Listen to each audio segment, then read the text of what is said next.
Hello, welcome to Lazada Insider, featuring knowledge that makes a difference. We share trusted insights, forward-looking perspectives, and exclusive expert interviews to keep you ahead of the curve. Hello, everyone. A competitive analysis can help you learn the in and out of your competitions and identify potential opportunities where you can outperform them. Additionally, it also enables you to stay ahead of the curve and ensure your product is consistently meeting and exceeding the industry standard. Determine who your true competition are is typically the first step and set the context for your subsequent competitive analysis. Today, we're going to deep dive into this topic together with Prasad from Ipsos. Prasad has more than 2 decades of experience in helping businesses to understand the market landscape and their competitions in Southeast Asia. Hi, Prasad. Welcome to Lazada Insider platform again. Thank you, Chanzan. It's my pleasure. So let's just jump straight to today's topic. From your experience, could you tell us how important is it to run an in-depth competitive analysis, and what are some of the common pitfalls and challenges when running it? Okay, maybe first of all, I'll take a step back and just talk about how brands need to evaluate their whole performance in a competitive context. And the reason I mention it is we service clients across multiple categories, industries, geographies, and it's so often we still see clients who just look at them in isolation. How am I doing? My KPIs going up compared to last year. Oh, last year 40% people of my market liked me. Is this year the score going 50% and so on? And you totally ignore the competition. I think the first thing which is key for the audience to understand is when you look at your brands, always see how do you perform in the context of competition. It's all about your relative position. It's all about do your consumers see you as a valuable option compared to what's out there in the market. And I believe that would be a good way to start. Sure. So from your point of view, what are some of the essential steps in running a thorough competitive analysis? And how can businesses factor in their target consumers' decision-making journey into this process? Yeah, quite often when we think of competition, we have our own, by we, I mean from the brand point of view, the business point of view, we have our own idea of who our competition is.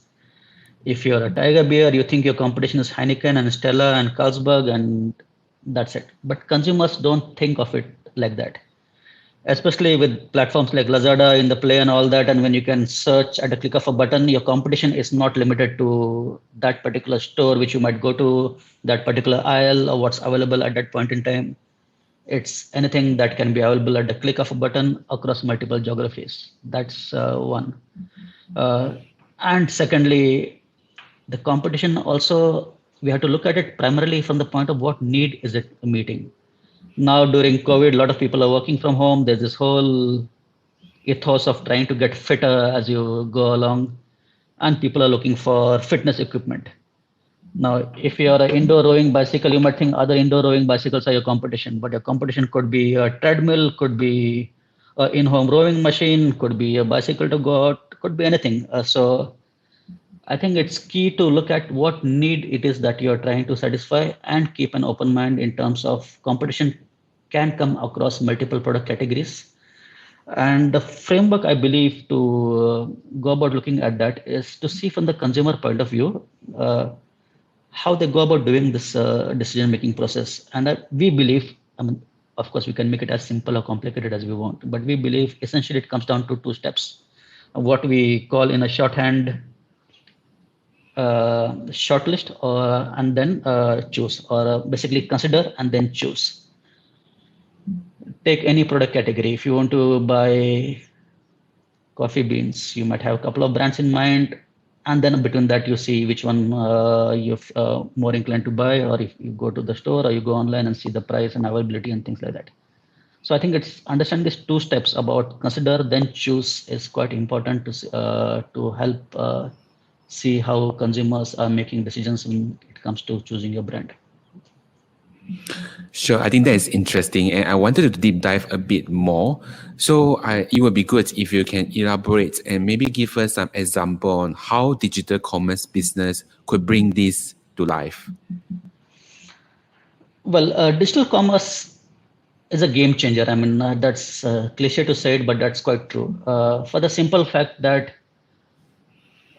you go online, how brands are sorted or displayed makes a big impact on what you choose. Just like a Google search result, you never go to page number 2 or 3. When you do a search for something, what you see on page 1 is typically what you will click on. Likewise, when you search for anything on a platform like Lazada and so on, what appears makes a difference. You have the option to sort by popularity or sort by customer review. That can change which brands get into the shortlist. So the whole point about consider can be heavily influenced by a digital platform such as Lazada in terms of what options are displayed, and it gives a lot more reassurance to consumers when they see things sorted by either popularity or average customer review. You have that peace of mind if you're less familiar with the product and the category that, hey, this is a safe choice. The money I spent is my money going to be well spent. So that's the first step.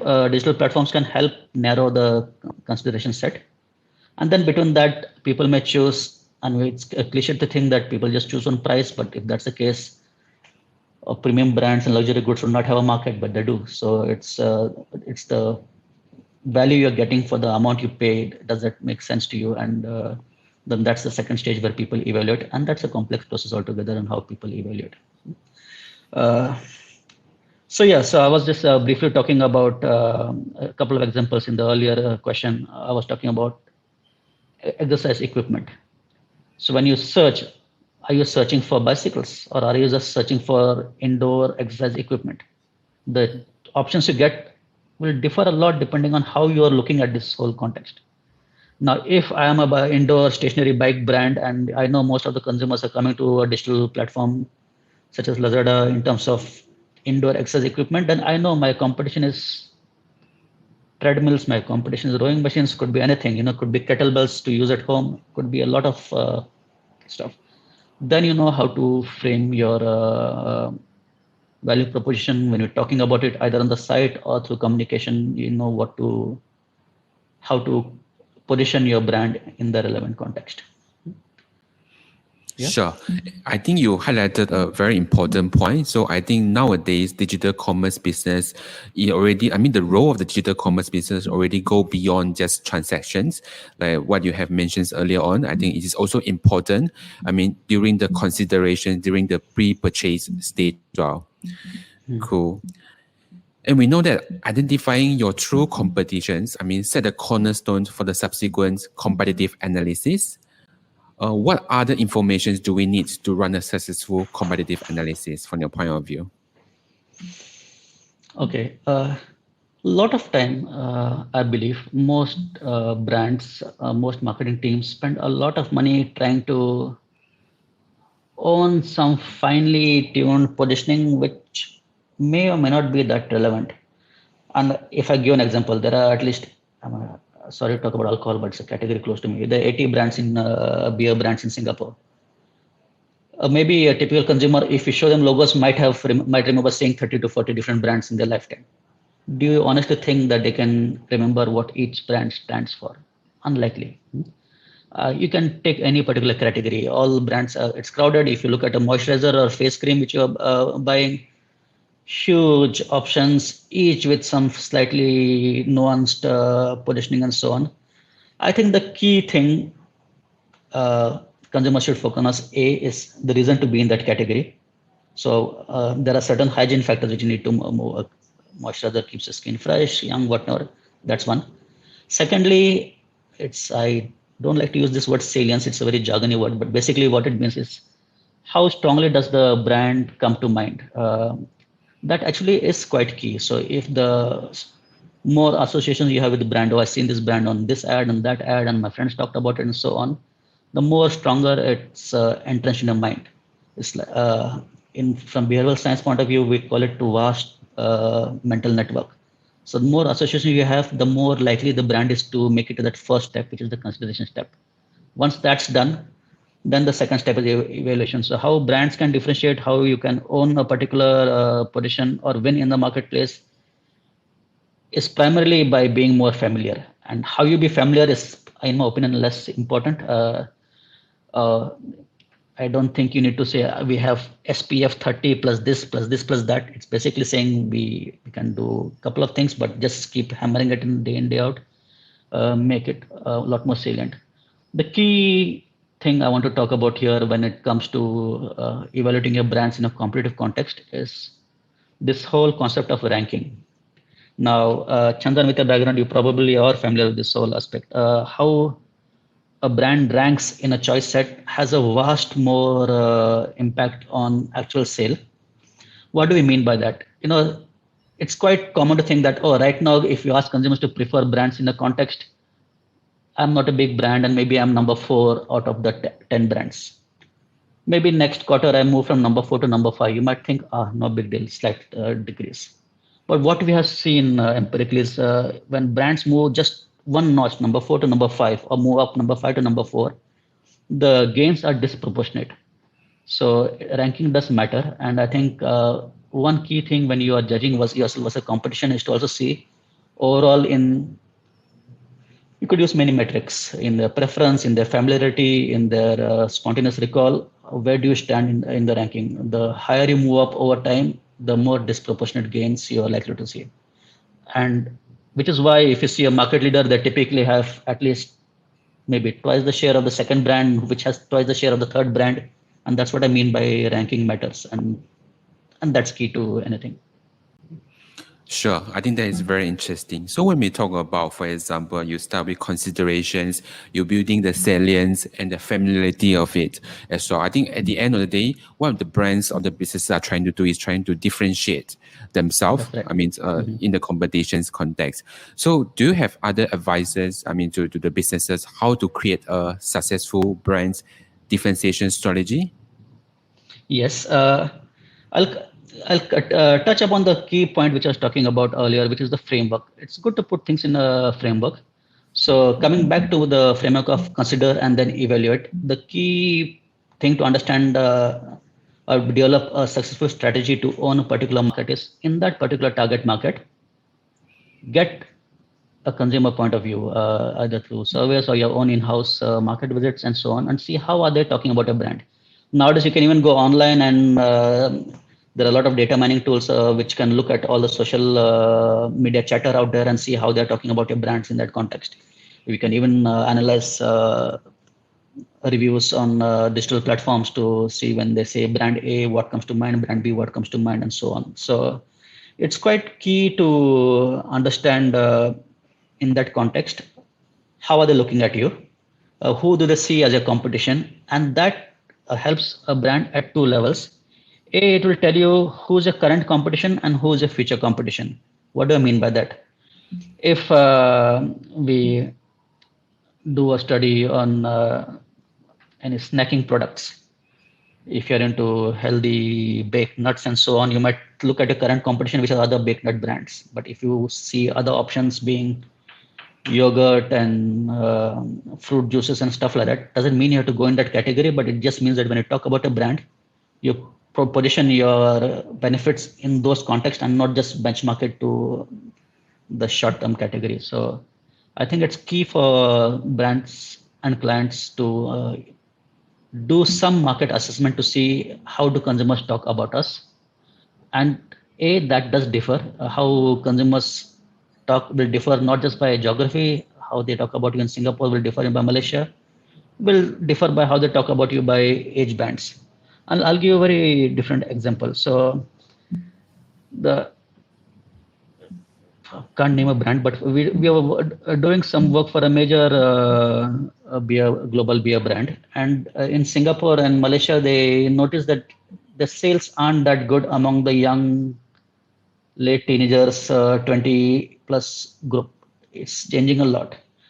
And when we look at how consumers talk about it, at least in that particular age group, the early 20s and so on, what need was beer fulfilling? They have not had experience with the category for long, like those 40 plus. So it's a different mindset. They were looking at beer as a place to hang out with your buddies or your kakis, as you call them in this local context, hang out with them, bond over them, and it was a means towards bonding. And the same thing they could also get by meeting at a Starbucks. So people are not thinking, should I have a Stella or a Hogarden or a Heineken or a Carlsberg or a Tiger? Do we go to the bar down the road, or do we go to Borki Klaki, or do we go to the nearest Starbucks and where we spend? The client did not see that. Once you understand what's the need you're meeting and what's your competition, then the implications are huge in terms of how you talk about your brand. You show more fun time with friends with your product category, so you entrench that more. So hopefully that leads to more of your brand coming uppermost in your mind when you think of that occasion of hanging out with friends, for example. Cool. And last but not least, do you have any other thoughts or advice or insights to share with our audiences? Yes, I mean, may sound like a spiel coming from a market researcher, but the word, especially in terms of AI and machine learning, it's a cliche. Everyone talks about it. Everyone talks about big data. It's just words people throw about and not knowing what it means. But that has evolved a lot and has evolved rapidly throughout the years. And it's getting a lot more sophisticated. So if you want to do a market understanding, you don't have to do time-consuming, lengthy market surveys in multiple markets. You could even, with powerful AI-based social listening tools, look at the data. They're really getting good. So in the past, I remember when if someone talked about a product and they said, it's not good, it's great. The software will say it's not good, one negative, it's great, one positive.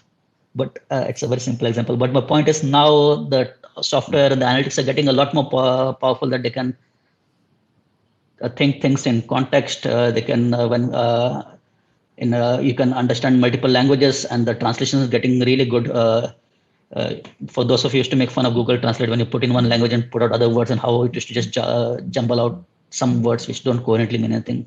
That's changed a lot over the last few years. So I think one last point I'd like to tell marketers is the world's evolved, especially in the last 5 to 10 years. There are a lot more powerful tools out there which can help you understand this two-step consumer process of consider then evaluate a lot better from your office seat or your working from home seat. That brings us to the end of today's episode. Thanks, Prasad, for sharing with us your insights. Thank you, Chandan. That was short and sweet.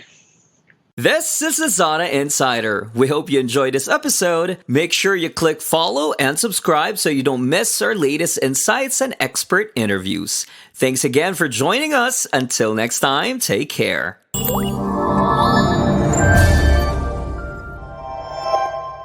Lazada.